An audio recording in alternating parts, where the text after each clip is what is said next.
Enggak situnya ke kue. Kita mulai aja ya. Assalamualaikum warahmatullahi wabarakatuh. Waalaikumsalam warahmatullahi wabarakatuh. Warahmatullahi wabarakatuh. Sambil nunggu temennya masuk. Ya punya teman. Bukunya udah Gak punya dibuka? teman. Bukunya udah dibuka?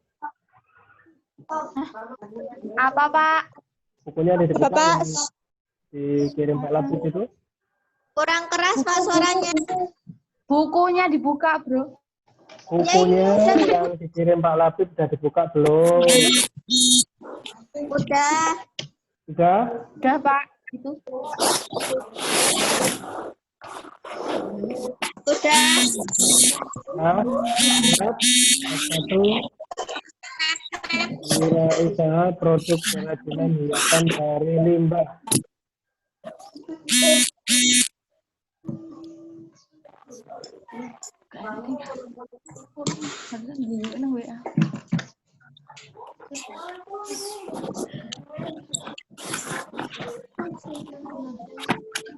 Kerajinan sebagai bagian dari industri kreatif. Kok kita ini maju semua di Faiza, berapa orang di situ, Faiza? Ada 5, Pak. Ada 5 orang, Pak. 5 orang. Iya.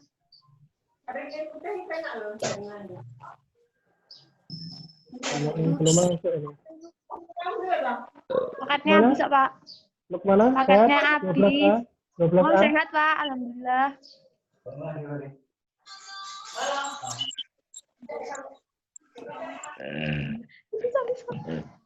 Dua belas C siapa ini?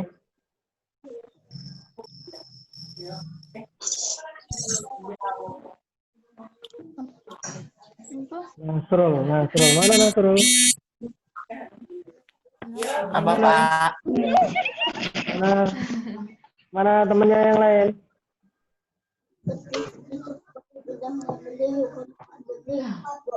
Hadir, Pak. Tanya Nasrul.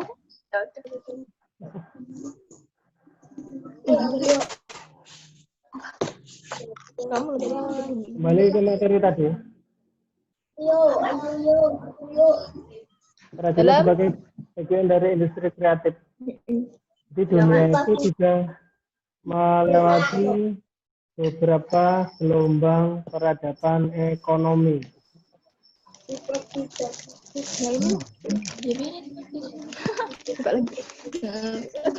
di sini kalian bisa lihat ada 4 gelombang ekonomi yang sudah dilewati oleh dunia. Yang pertama yaitu tentang ekonomi pertanian. Ekonomi pertanian itu kaitannya dengan hasil pertanian, ya, penemuan mesin untuk mengolah hasil pertanian itu, untuk memanen, untuk menanam, dan lain sebagainya. Kemudian dipasarkan, hasil pertanian itu dijual. satu aja. Perekonomian di negara Indonesia Iya, mungkin maju karena pertaniannya. Kemudian ada ekonomi industri. Ekonomi industri itu kaitannya dengan manufaktur atau pabrik industri besar. Di Indonesia itu sudah banyak ya, pabrik besar. Seperti yang kemarin kalian kunjungi. Jadi itu termasuk dalam ekonomi industri. Pabrik minuman, mie instan, di dunia elektronik, otomotif, dan sebagainya itu semuanya dalam bidang industri. Kemudian ada ekonomi informasi. Ekonomi informasi ini termasuk dalam perkembangan teknologi informasi. Nah, sekarang kita sedang mengalami yang namanya pandemi ya, COVID-19. Jadi informasi yang kita dapatkan semuanya serba online. Nah, inilah yang dinamakan ekonomi informasi. Ekonomi informasi. Kita memperoleh penghasilan, memperoleh pendapatan dari misalkan jualan pulsa atau kuota. Itu termasuk perkembangan ekonomi di bidang informasi. Kemudian ekonomi kreatif. Ekonomi kreatif itu ya adanya kerajinan-kerajinan seperti membuat tanaman, ya membuat apa namanya kerajinan-kerajinan dari bambu, ukiran dan lain sebagainya. Itu termasuk ekonomi kreatif. Dari 4 gelombang ekonomi tersebut itu masuk dalam industri kreatif. Nah, di industri kreatif ini ada setidaknya 14 subbagian. Ada fashion. Fashion itu dengan kaitannya dengan gaya berpakaian atau berbusana. Ya, kita bisa lihat dalam kehidupan sehari-hari fashionnya itu seperti apa. Yang laki-laki, yang perempuan yang sedang hits atau yang digemari saat ini itu apa.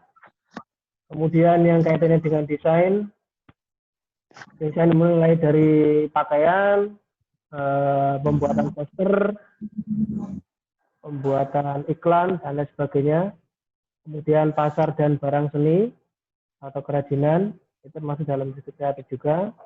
Periklanan, sekarang periklanan tidak hanya di televisi, tidak hanya di koran, sekarang sudah di media sosial. Kemudian penerbitan dan percetakan, ya, pembuatan majalah, koran, undangan, foto, dan sebagainya itu termasuk dalam percetakan. Kemudian kerajinan, arsitektur, ya, untuk membuat bangunan, untuk membuat jalan, jembatan, itu dibutuhkan arsitektur. Film, video, dan fotografi, ini juga termasuk dalam industri kreatif. Ya, sudah banyak yang bisa membuat konten, ya, anak-anak sekarang ini kreatif semua. Kemudian di televisi dan radio ini juga termasuk dalam industri kreatif. Seni pertunjukan, kalau sekarang udah jarang, tapi masih ada yang mewariskan budaya tersebut. Kemudian ada musiknya lebih modern sekarang ini. Riset dan pengembangan, ya, pengembangan dari yang sebelumnya belum ada menjadi ada, yang tadinya belum bisa menjadi bisa. Yang berikutnya yaitu tentang layanan komputer. Ya, tadinya komputer berubah menjadi laptop, sekarang lebih simpel lagi, ada notebook, ada iPad, dan yang lebih simpel lagi menggunakan smartphone atau Android. Kewirausahaan produk kerajinan.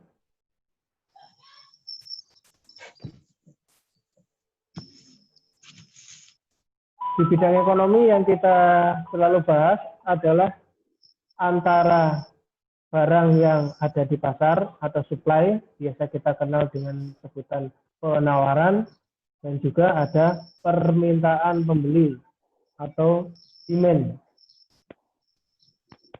Jadi kalau barang yang di pasar atau yang dijual itu disebut dengan penawaran, orang yang mau membeli itu disebut dengan permintaan. Titik temu antara permintaan dan penawaran ini akan menetapkan harga jual produk. Jadi semakin banyak permintaan, ya, semakin banyak permintaan,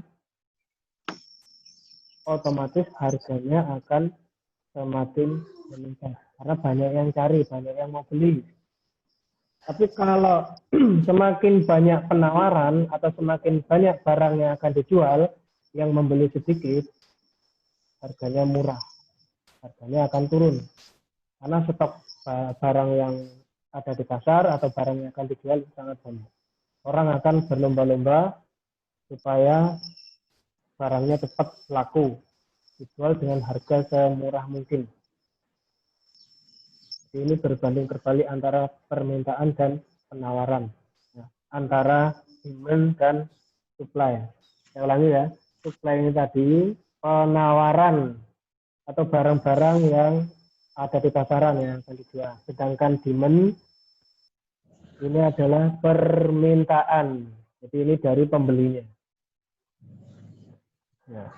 Kalau mudahnya kita katakan orang-orang yang di pasar yang jualan itu namanya supply atau penawaran. Nah, kita yang di rumah mau ke pasar itu namanya demand. Kita disebut pembeli. Nah, demand, permintaan. Kalau orang yang mau membeli rame, yang mau dijual sedikit, otomatis nanti mereka menjual dengan harga yang mahal. Atau sebaliknya, barang yang ada di pasaran itu sangat banyak, tersedianya melebihi batas, sedangkan orang yang membeli atau demand sedikit, harganya akan murah. Ya, karena barangnya terlalu banyak. Kalau tidak segera dijual, nanti barangnya nggak laku. Atau kalau makanan bisa jadi kedaluarsa. Nah, kemudian berkaitan dengan supply dan demand atau permintaan dan penawaran itu, kalau kita kaitkan dengan kerajinan, sudah otomatis kerajinan itu kan kita buatnya dalam waktu yang lama. Ya, kerajinan itu kita buat dalam waktu yang lama, ya, membutuhkan kesulitan yang tinggi, kemudian mungkin juga unik atau berbeda dari yang lain, ya, dan dijualnya terbatas, ini limited edition atau limited product. Ini sudah otomatis nanti barangnya akan kita jual dengan harga yang sangat tinggi karena barang yang kita buat itu terbatas. Nah, gimana caranya? Nah, nanti akan kita bahas. Nah, untuk mencari peluang kerajinan apa atau usaha apa yang diminati oleh para konsumen atau masyarakat, kita perlu mengadakan riset terlebih dahulu. Kita perlu mengadakan riset. Kita cari produk-produk yang sedang diminati saat ini. Kalau kaitannya dengan pakaian, ya, pakaian yang sedang diminati masyarakat saat ini seperti apa, ya, di pasar atau di tempat untuk berjualan, kita lihat. Kalau di sana kita sudah tahu, baru nanti kita buat usaha tersebut. Nah, untuk menciptakan peluang pasar, kita butuh beberapa sumber daya.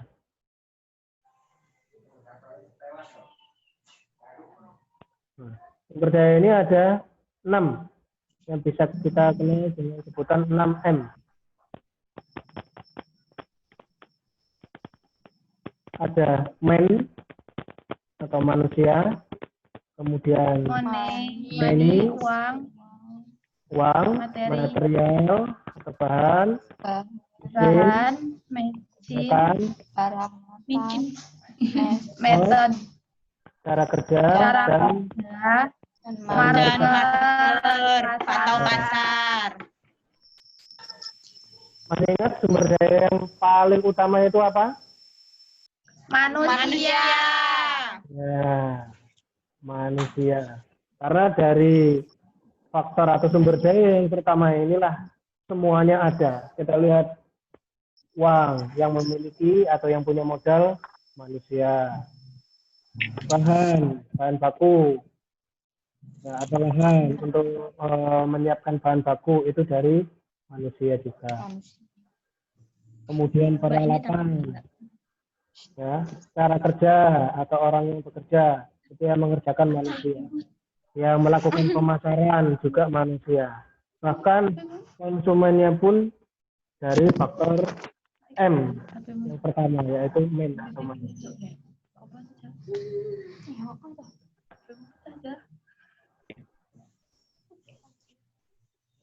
Sumber daya manusia atau man bisa juga kita kenal dengan istilah manpower atau mind power. Orang yang terlibat dalam wirausaha tersebut.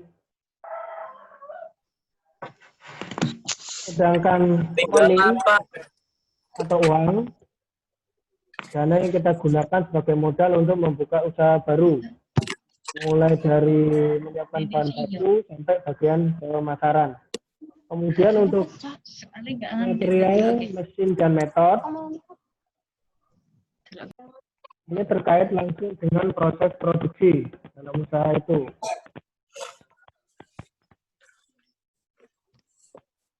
Nah, yang terakhir adalah market. yaitu pasar sasaran. Ya, kita mau jual kemana, kita mau jual berapa, terus kalau ada bonus atau ada tambahan setiap pembelian, misalkan beli 10 dapat 1, nah itu termasuk dalam strategi pemasaran atau ini juga penting. Jadi 6M semuanya penting. Yang paling utama dari manusianya itu dan ujung tombaknya di market atau pemasaran ini. Jadi kalau kita lihat di bagannya seperti ini kurang lebih. Kita melakukan riset pasar terlebih dahulu, ya. Produknya itu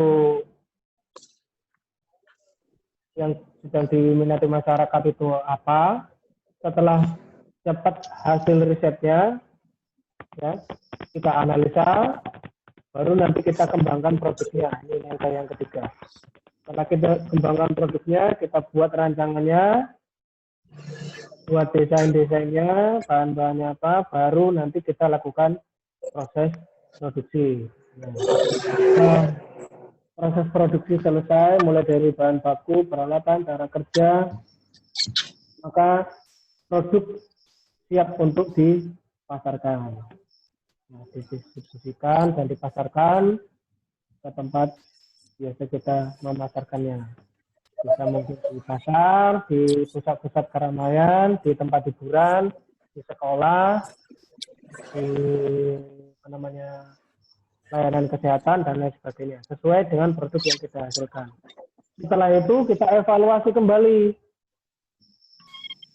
ya, mulai dari pertama sampai ke pemasaran tadi. Setelah selesai kita evaluasi hasilnya bagaimana, baru nanti akan kembali lagi ke riset pasar. Setelah dievaluasi kembali lagi ke sini riset pasar. Nah, kekurangannya apa? Produknya apa? Tambahannya apa? Kalau mau dikasih bonus apa? Bentuknya berubah enggak? Ukurannya nambah atau dikurangi? Nah, itu evaluasi. Kembali lagi ke hasil riset pengembangan produk sampai ke pemasaran. Jadi muter terus ini. Skemanya seperti ini.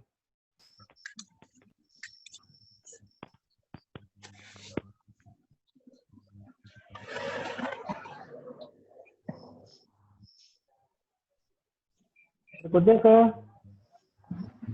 produk kerajinan hiasan dari bahan limbah. Jenis-jenis produk hiasan. Sudah punya hiasan di dalam rumah kalian?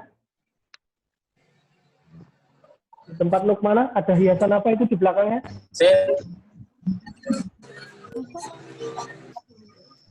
Di tempat Lukman. Tutup lawangnya sih. Agak kerungu berisik motor. Lukman, Ya, Pak. ada produk hiasan apa di rumahmu itu, di belakangmu itu? Rak buku. Gak ada, Pak. Ada.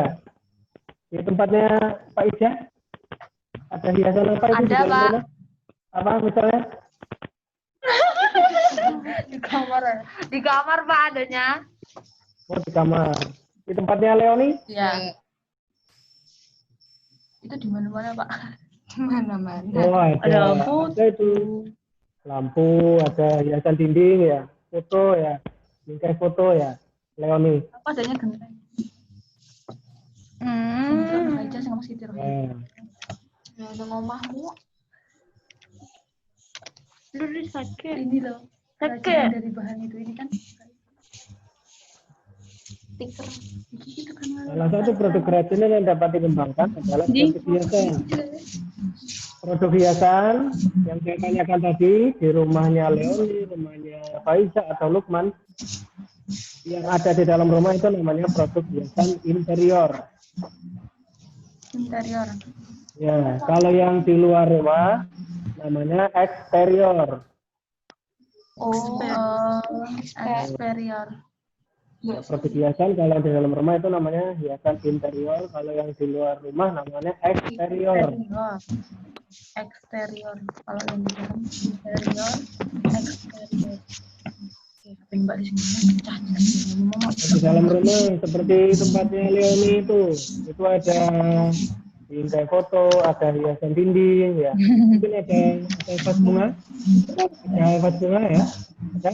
Vas bunga ada, Itu udah nyekel aku. vas bunga ada, ya. Mungkin juga ada taplak meja ya, taplak meja. Tempat lalu juga ada, Pak.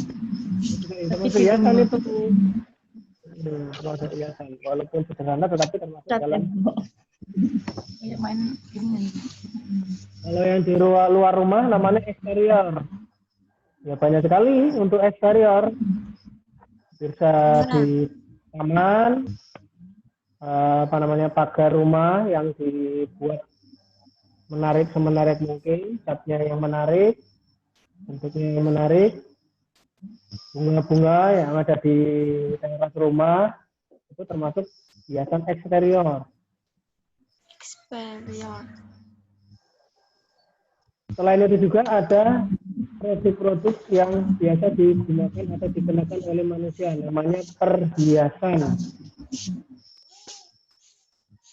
Ada yang pakai perhiasan? Ya, ini perhiasan. Ya. Ini, Pak. Jadi ada interior, ada eksterior, ada perhiasan.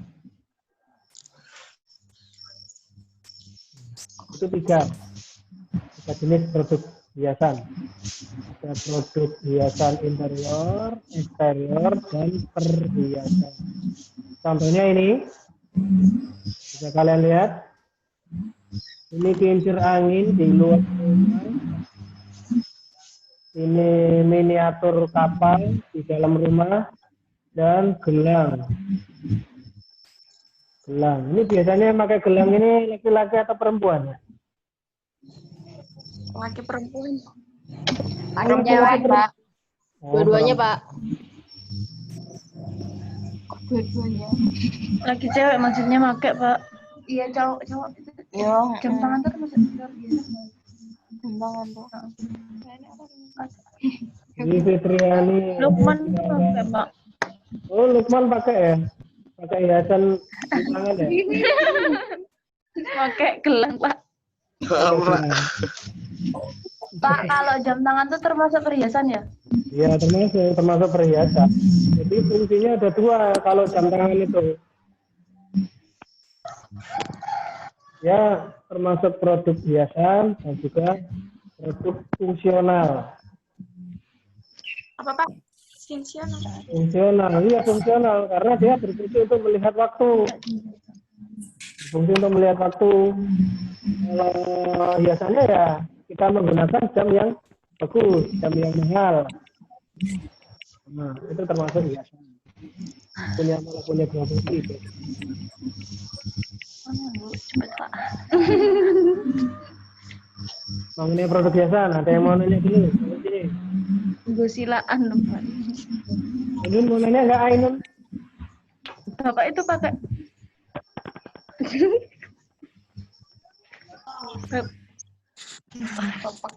Ainun mau tanya apa? Ainun mau tanya?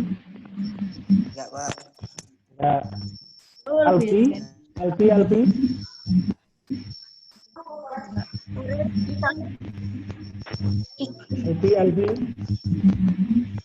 Kacamata itu apa, Pak? Gimana? Oh, kalau kacamata sama fungsinya itu ya, sama jam ya, Pak? Itu. Oh ya, kacamata juga sama. Kacamata juga sama. Sama. Ah, Bapak silaan. mempunyai dua fungsi. Sebagai Kalau yang hiasan, Bapak pakai itu apa? Handphone. Halo.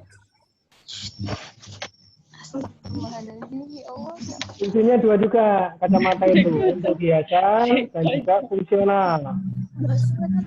Oh. Pakai pala. Ayo, kita lanjut Contohnya lagi. pakaian ya, Pak ya. Itu Gimana? termasuk perhiasan, Pak. Pakaian. Apa nih? Pakaian ya bisa Ya. dikatakan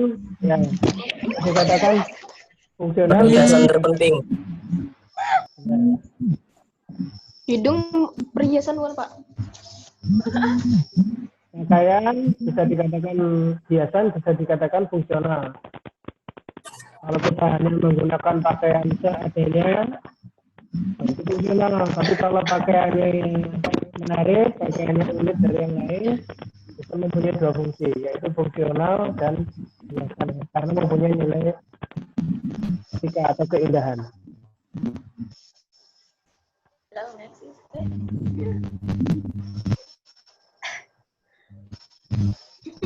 Kalau di kelas. Sekarang kita lanjutkan lagi. Apa? Sama makan bakso. Oh, yang makan bakso itu ya. Pak, ini ada kelompok nggak, Pak? Nah, gimana mau kelompok? Nggak bisa sekarang ya. Nggak ada kelompok-kelompokan. Social distancing. Nanti kerjakannya sendiri-sendiri aja. Ya, sementara belum ada tugas dulu di pertemuan yang akan datang. Sama dari dulu aja. Nggak ada tugas lah. Ya tugasnya nanti tetap ada. Membuat sesuatunya nanti ada. Cuma nanti sendiri-sendiri, dibuat sesimpel mungkin, semudah mungkin. Ini ada contoh untuk produk yang terbuat dari limbah. Ini dari kaleng bekas. Itu apa, Pak? Produk yang terbuat dari kaleng bekas. Ada itu. Dari apa itu tuh? Dari robot-robotan lah. Robot-robotan. Dari Nah, kemudian nanti aku mau bikin kayak gini. Evator. ini ada lagi produk hiasan dan nilai estetik. Produk hiasan adalah produk yang memiliki fungsi hias. Jadi dia fungsinya untuk menghiasi, memberikan efek visual yang bagus, tampilan yang bagus bisa dipandang oleh mata manusia. Contohnya seperti kincir angin tadi, ya, kalau ditempatkan di taman, akan rumah, ya, Pak, apa itu harus pakai bahan limbah? ya, ini pakai bahan limbah ini. Ini dari kaleng juga ini. Ini ada kupu-kupu dan mobil-mobilan terbuat dari kaleng bekas ini. Kaleng spaghetti. Enggak tahu maaf spaghetti. Pak, Ini contohnya. bambu gimana, Pak? Ya, bambu juga termasuk.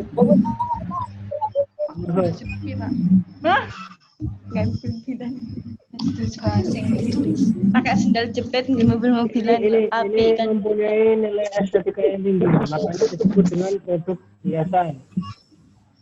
Ini saya kasih contoh lagi. Les. Nah.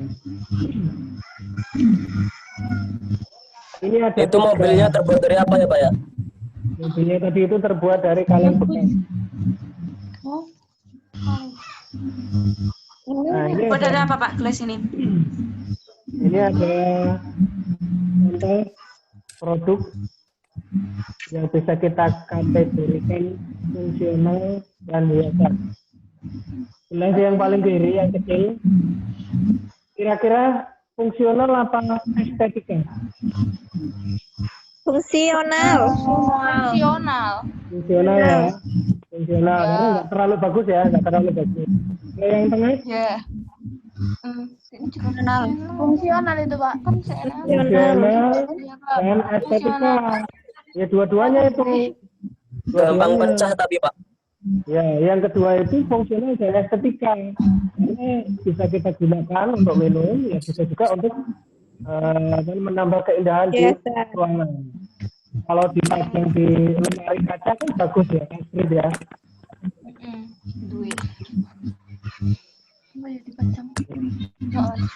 Nah, kemudian kalau yang ketiga, ini malah nggak bisa kita gunakan untuk minum ini, sedikit banget ini menampung air. Jadi ini hanya bisa kita Nilai estetik. manfaatkan untuk keindahan semata. Ini hanya untuk keindahan semata. Kalau fungsionalnya ini sangat kurang ini, hanya menampung air yang sangat sedikit. Ini cocoknya hanya untuk hiasan.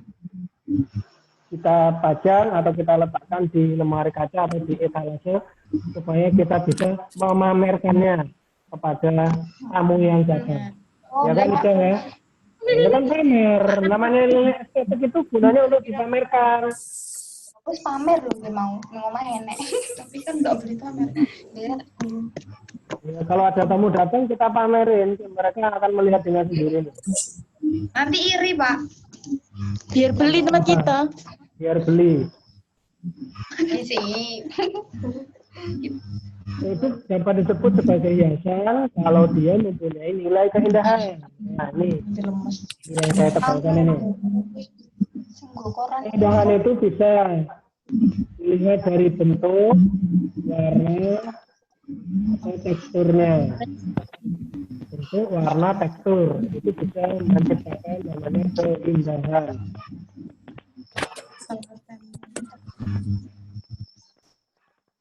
Setiap bahan mempunyai peluang untuk diolah menjadi produk hiasan. Ini contohnya ada kaleng, plastik, kaca, kulit telur, batok kelapa, kulit kerang, dan kertas. Sebenarnya masih banyak yang lain lagi. Nanti kalian bisa cari sendiri contoh-contohnya. Nah, itu tadi dari kertas. Ini juga miniatur perahu yang terbuat dari kertas. Nah, ini dari kulit jagung. Ya, ini terbuat dari kulit jagung, dari serat-serat tumbuh-tumbuhan. Itu orang ya. Gendong anak lagi. Itu loh. Kemudian dari jerami. Yang bawah ini boneka yang terbuat dari kulit jagung. Nah, ini ada contohnya lagi terbuat dari kerang. Ya, limbah kerang bisa dibuat anting, bisa dibuat kotak perhiasan, bisa dibuat miniatur hias, atau dibuat lampu hias. Gimana ini? Itu yang gede buat ini. Nah, kemudian ada lagi perhiasan yang terbuat dari tulang sapi. Yang ada gambar birunya itu. Kalau di tempat kita mungkin nggak ada ya, mungkin ada di suku-suku tertentu. Di tempat kita nggak ada yang menggunakan itu. Oke, sampai di sini ada yang mau ditanyakan mengenai limbah, mengenai produk hiasan, ya, estetika. Ada yang mau ditanyakan? Hilal mau nanya nggak Hilal? Hilal mau nanya nggak? Hilal mau nanya nggak?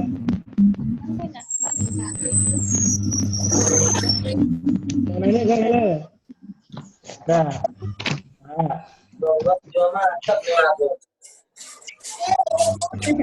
Salisul mau nanya nggak Salisul? Salizul. Betul? Ada? Betul ya? Cariin. Betul? Ya, kalau tidak ada yang bertanya, kita cukupkan sampai di sini. Kita lanjutkan lagi di pertemuan yang akan datang. Assalamualaikum warahmatullahi wabarakatuh. Waalaikumsalam warahmatullahi wabarakatuh.